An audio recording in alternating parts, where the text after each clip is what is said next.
Hi అండి, welcome to green life cooking. నేను మీ పావని. ఈరోజు మనం బెల్లం బూందీ మిఠాయి లడ్డును ఎలా తయారు చేసుకోవాలో చూద్దామండి. ఈ లడ్డూలు చాలా బాగుంటాయి. వీటిని మనం బెల్లంతో చేస్తున్నాం కాబట్టి చాలా హెల్దీగా ఉంటాయండి. అంతేకాదండి, ఈ లడ్డూలను ఒక్కసారి ప్రిపేర్ చేసి పెట్టుకుంటే 20 days వరకు నిల్వ ఉంటాయి. ఇప్పుడు ఎలా తయారు చేసుకోవాలో ప్రాసెస్లోకి వెళ్ళిపోదామండి. ముందుగా 1 కప్పు శనగపిండిని తీసుకోవాలి. ఈ పిండిని ఒక జల్లెడతో జల్లించుకోవాలండి. ఈ విధంగా జల్లించుకోవడం వల్ల పిండి కలిపేటప్పుడు ఉండలు లేకుండా చక్కగా వస్తుంది.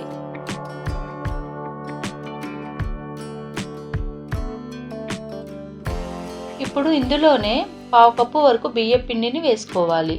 నేను ఇంట్లో ప్రిపేర్ చేసి పెట్టుకున్నటువంటి పొడి బియ్యం పిండిని తీసుకుంటున్నానండి.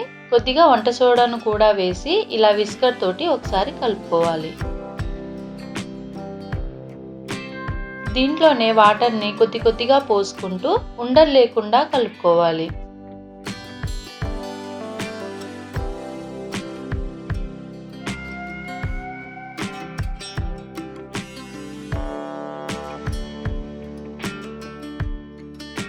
చూశారు కదా, పిండి అనేది మరీ పల్చగా కాకుండా ఈ విధంగా మీడియం థిక్నెస్ ఉండే విధంగా కలుపుకోవాలి. ఇలా కలుపుకున్నటువంటి పిండిని పక్కన పెట్టుకుందాము. ఇప్పుడు ఒక కళాయిలో డీప్ ఫ్రైకి సరిపడా ఆయిల్ని పోసుకోవాలండి. ఆయిల్ అనేది బాగా హీట్ అవ్వనివ్వాలి. ఇలా వేడైనటువంటి ఆయిల్లో కొద్దిగా పిండిని వేస్తే పిండి అనేది పైకి తేలాలి. అప్పుడే బూందీ అనేది క్రిస్పీగా వస్తుందండి. ఇప్పుడు మీ దగ్గర బూందీ గంటె ఉంటే దానితోటి వేసుకోండి, లేకపోతే ఈ గరిటెతోటి వేసుకున్నా కూడా బూందీలు అనేవి చక్కగా వస్తాయి. కొద్దిగా పిండిని వేసుకుంటూ బూందీని వేసుకోవాలండి, లేకపోతే మొత్తం ఒకే చోట ముద్దగా ఉండిపోతుంది.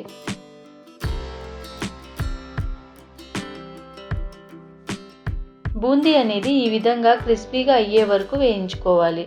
అప్పుడే లడ్డూలు అనేవి చాలా బాగా ఉంటాయి.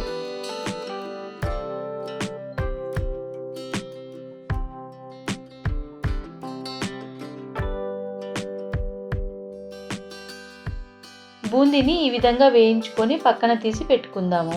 ఇప్పుడు మరొక ప్యాన్ పెట్టుకొని 1 కప్పు వరకు బెల్లాన్ని తీసుకోండి. మనం తీసుకున్న పిండికి ఈ బెల్లం క్వాంటిటీ అనేది కరెక్ట్గా సరిపోతుందండి. దీంట్లోనే 1/2 కప్పు వరకు నీళ్లను పోసుకోవాలి. బెల్లం అనేది మొత్తం కరిగి ఈ విధంగా ఉడకనివ్వాలండి.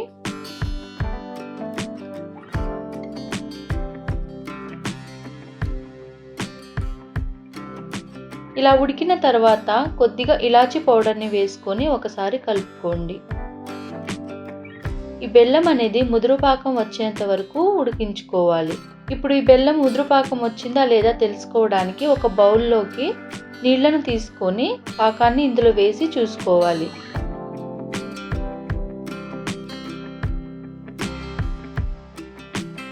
పాకం అనేది ఈ విధంగా ఉండలాగా రావాలి.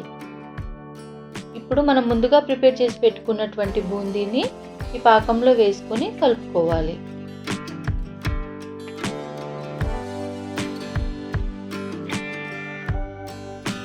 ఈ విధంగా కలుపుకున్న తర్వాత 1 టీ స్పూన్ వరకు నెయ్యిని కూడా వేసుకొని మొత్తం ఒకసారి కలుపుకోవాలండి.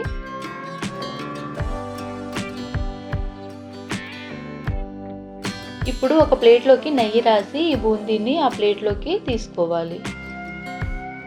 మనం బెల్లంతో చేసుకుంటున్నాం కాబట్టి ప్లేట్కి నెయ్యి రాసుకుంటే బూందీ అనేది అంటుకోకుండా ఉంటుంది. ఇప్పుడు ఈ బూందీ చల్లారాక ఒక మిక్సీ జార్ తీసుకొని ఇందులో ఈ బూందీని వేసుకొని బరకగా గ్రైండ్ చేసుకోవాలండి. దీనిని మెత్తగా గ్రైండ్ చేసుకోవద్దు, బరకగానే గ్రైండ్ చేసుకోవాలి. అప్పుడే లడ్డూలు అనేవి చాలా టేస్టీగా ఉంటాయండి. చూశారు కదా, ఈ విధంగా గ్రైండ్ చేసుకున్నటువంటి ఈ బూందీ మిశ్రమాన్ని ఒక ప్లేట్లోకి తీసుకొని లడ్డూలుగా చుట్టుకోవాలి. మనం రెగ్యులర్గా చేసుకునే బూందీ లడ్డూలా కాకుండా అప్పుడప్పుడు కొంచెం డిఫరెంట్గా బెల్లంతో చేసుకుంటే చాలా బాగుంటాయండి. మీరు కూడా ఖచ్చితంగా ఈ రెసిపీని ట్రై చేయండి, చాలా బాగా వస్తుంది. అంతే, కొంచెం క్రిస్పీగా కొంచెం సాఫ్ట్గా ఉండేటువంటి బెల్లం బూందీ మిఠాయి లడ్డు అనేది మనకు రెడీ అయిపోయిందండి. మీరు కూడా ఈ రెసిపీని ఖచ్చితంగా ట్రై చేసి మీకు ఎలా వచ్చిందో నా కామెంట్ ద్వారా తెలియజేయండి. నా వీడియోస్ కనుక మీకు నచ్చినట్లయితే లైక్ చేయండి, షేర్ చేయండి, సబ్స్క్రైబ్ చేసుకొని పక్కనే ఉన్న బెల్ ఐకాన్ని నొక్కండి. థ్యాంక్ యూ అండి.